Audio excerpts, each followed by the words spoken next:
Yeah, well, I was, I guess the operator asked me what I wanted to talk about, and I said that I've been listening to you guys' show a lot, listen to it on YouTube, and I actually like it a lot.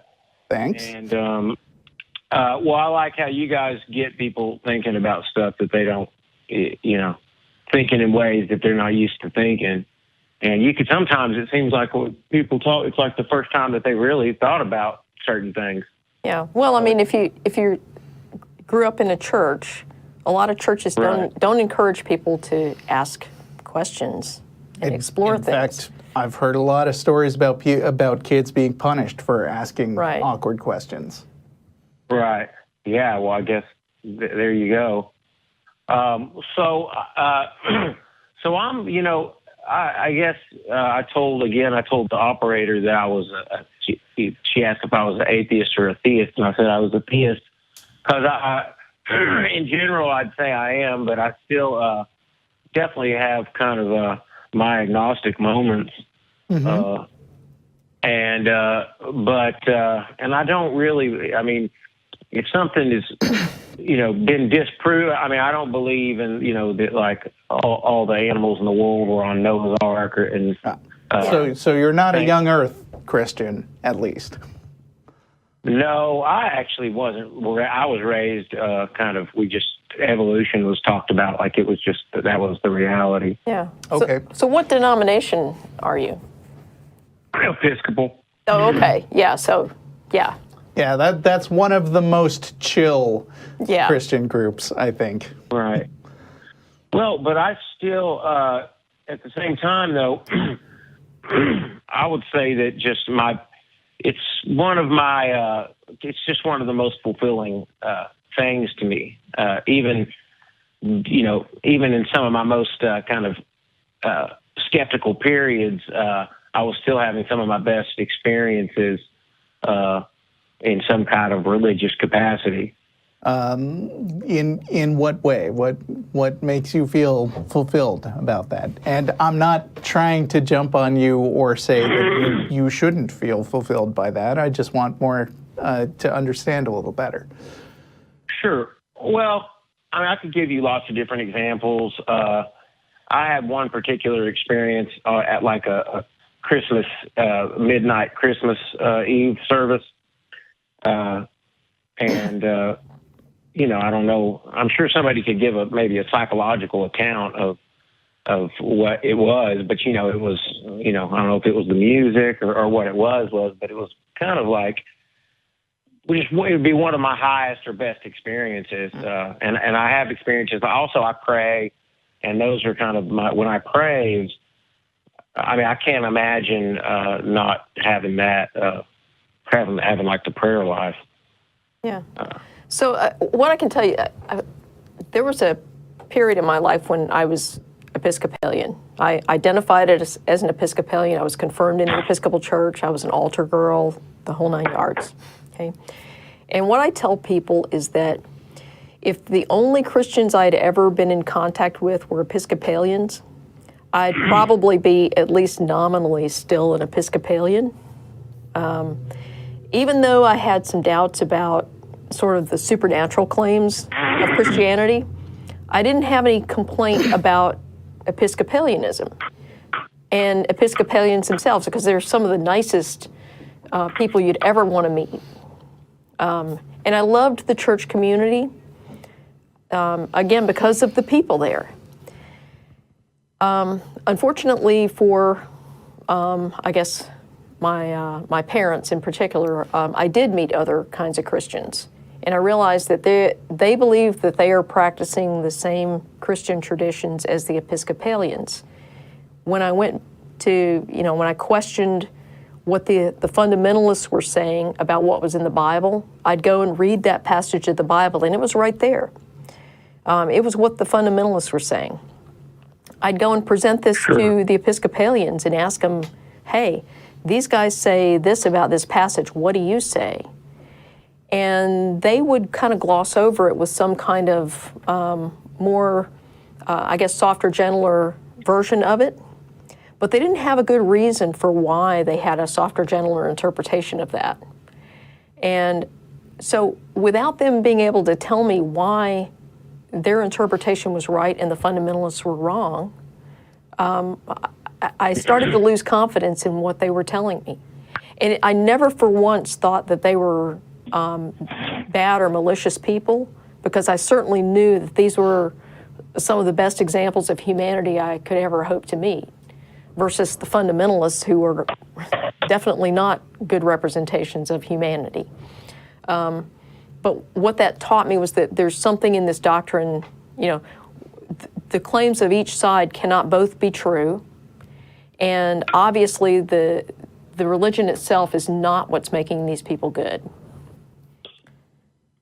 And then there was the questions about the claims themselves, and that was a whole other ball of wax.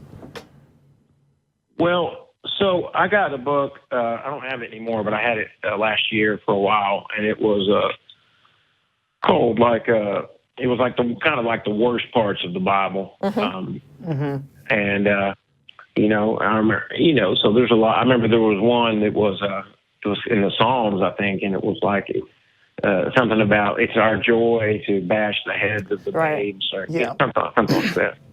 So,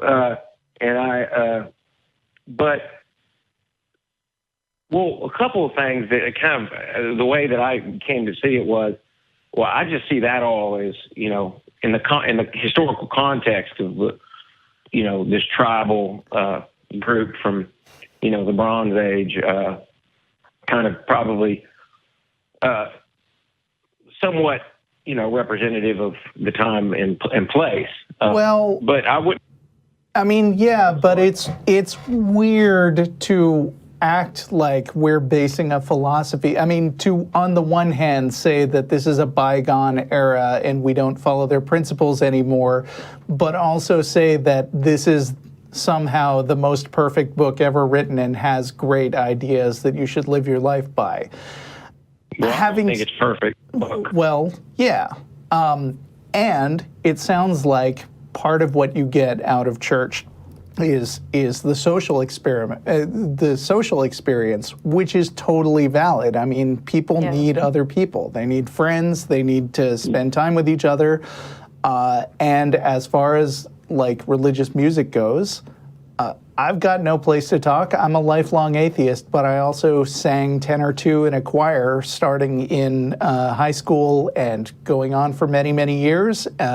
And still, one of my great pleasures of the year is joining an old chorus I used to sing with as they do a group production of Handel's Messiah, which is very religious, but I dig Handel.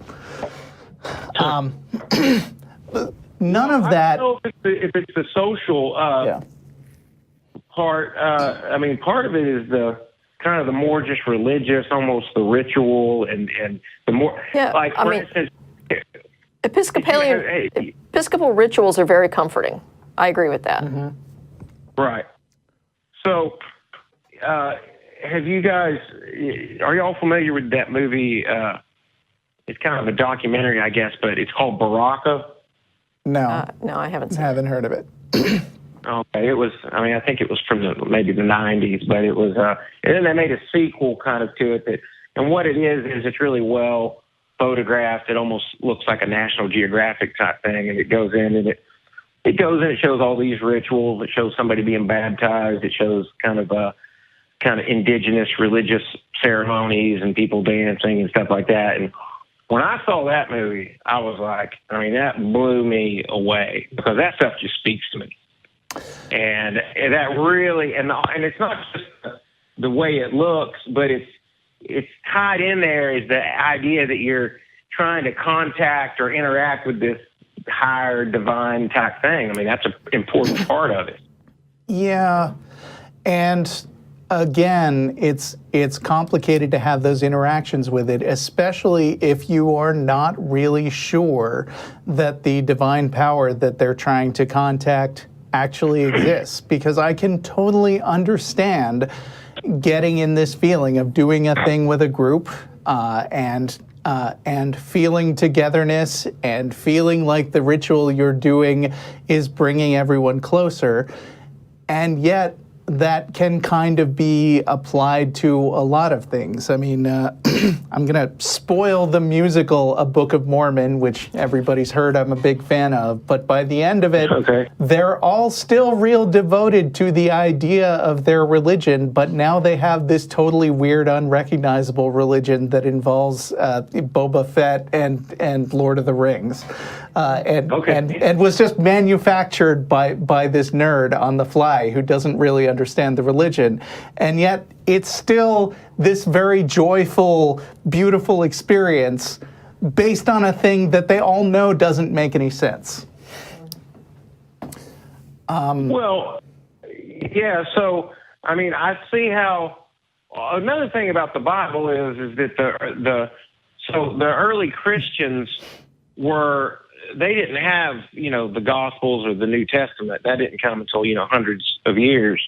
And so they, they just kind of had, I guess, what they call, I mean, I read a thing that kind of says it's a document from the early church, like 200 or 100 or something, and it tells how they would have communion, and they would, I guess they would say something like the Lord's Prayer. I don't even, I'm skeptical that is authentic. A lot of people, atheists in particular, have latched on to some things that claim to know what the early church founders were thinking, and I don't think much of it is historically well justified. Yeah, I'd be... Well, this might be like even like 200, 250 years, 250 AD or something.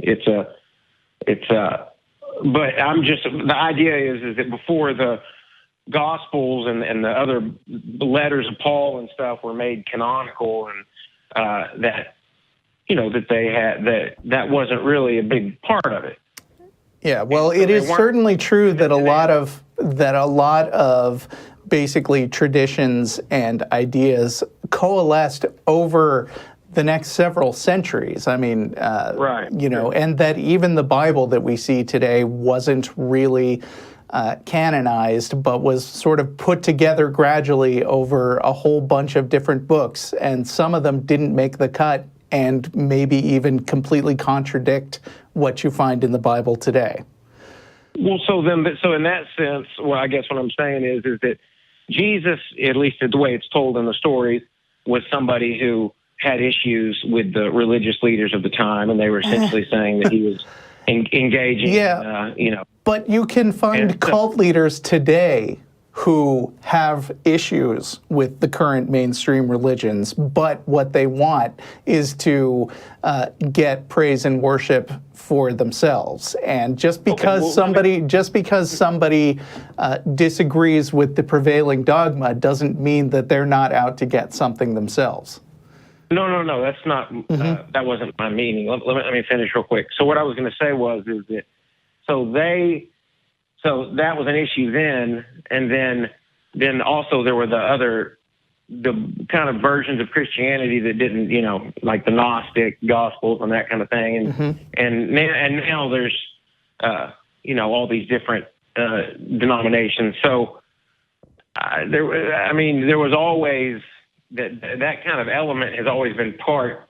I mean, with Islam, you have the Quran, and then that's pretty consistent throughout, but in Christianity, you had, they changed the books that are in the Bible, and some people say these are the books, and other people say these are the books, and then you just have the kind of the unofficial versions of where you meet somebody and they say, well, I consider myself Christian, but I believe in this and that. So I guess what I'm saying is I don't really feel like that there's a significant doctrine that is universal. I mean, the Gospels, I guess, would be the closest. Well, you wouldn't get an argument from us. I mean, basically, everybody's version of their God is a one-off.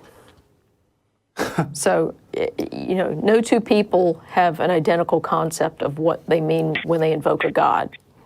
But there's certain things they tend to have in common. No, not really. Not really. I mean, Well, most tend to say that God is like the source of creation and existence. Well, and do you believe that? Well, yeah, that would be the minimum that I would believe. So you think that what is written in Genesis is literally true? No, well, he already said he doesn't. Okay. Yeah, well, that's another thing I was going to say is that even as early as Augustine, the early church fathers, and this is definitely, they say things about Genesis and about the creation stories that almost sound like something you guys would say on your show. I mean, the early church father Origen says, he says, okay, so how are we having days when he hasn't even created the sun yet? I'm sorry, who said that? Origen, Origien. He's an early church father. Okay. And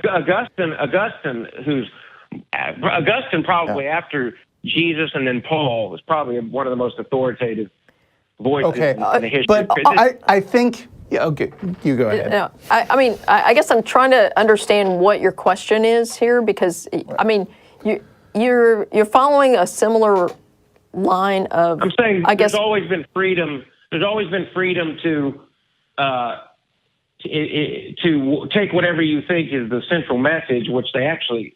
Sure, but I think my question would be broader than that, which is why do we care what the central message is? What is it about the Bible that we would specifically see as authoritative at all? Why is speculating on what they meant any more interesting than just any other random person making up an idea about the universe? Well, I would say that's a good point in the sense of if you're going up to somebody on the street who's trying to decide, if he were to ask, why should I only have so much time on my hands? Why should I even look into this? But and your answer would be? I wouldn't be trying to convince him. Okay. But for me, having already been there, I've already looked at it. And? So I believe that, I've put in the time, and like I say, I'm still open-minded, and I have my agnostic moments. But Okay, I think there's probably a misunderstanding about what you mean by agnostic. But all that aside, what you've actually presented here is the typical, very muddy, kind of loose interpretation that's very personal that I find from a lot of Episcopalians. That basically you don't want to be pinned down into any doctrinal statement. That's fine. Seems fine. And that way it seems like good. that. Well, no, what that means is that you're not willing to commit to any statement that you think you have to defend. And so I'll commit to a statement. Well, my question to you then would be. But to me, being religious is not about. I have my religious life, which I find very fulfilling, and it's not about committing to statements. I'll commit to some statements. So that's not really the thing that you've committed to, though, by identifying yourself as a theist, is that you believe that this God exists. And so my question to you is define your God and present evidence of its existence. Well, okay. Well, yeah. Well, I mean, so like I was saying, I looked into there's so many. Look, if you really go into all the arguments and all the, no, just your best piece of evidence that your God exists. I just want to add that we've been on this call for a while, so we may have to cut it short soon. But sure, I'll say something real quick. Sure. Yeah. Well, so one of the things I find convincing is that when you ask, why is there something rather than nothing, or why is there any kind of existence? And I don't mean why is there this particular universe, because there's scientific ways of talking about that, but why is there anything at all? It leads to an infinite regress. No, I mean, I think, and for people who aren't watching the video, I'm holding up this book again, whose title is We Have No Idea, which is a perfectly legitimate answer and not a reason to, but not a reason to jump to a conclusion about a God. I'm not jumping. To me, it's not a jump. It's all I'm saying is that in the sense that the idea of something that doesn't have a cause. In other words, you come to an infinite regress when you ask why is there anything. And does There's not a God have a cause?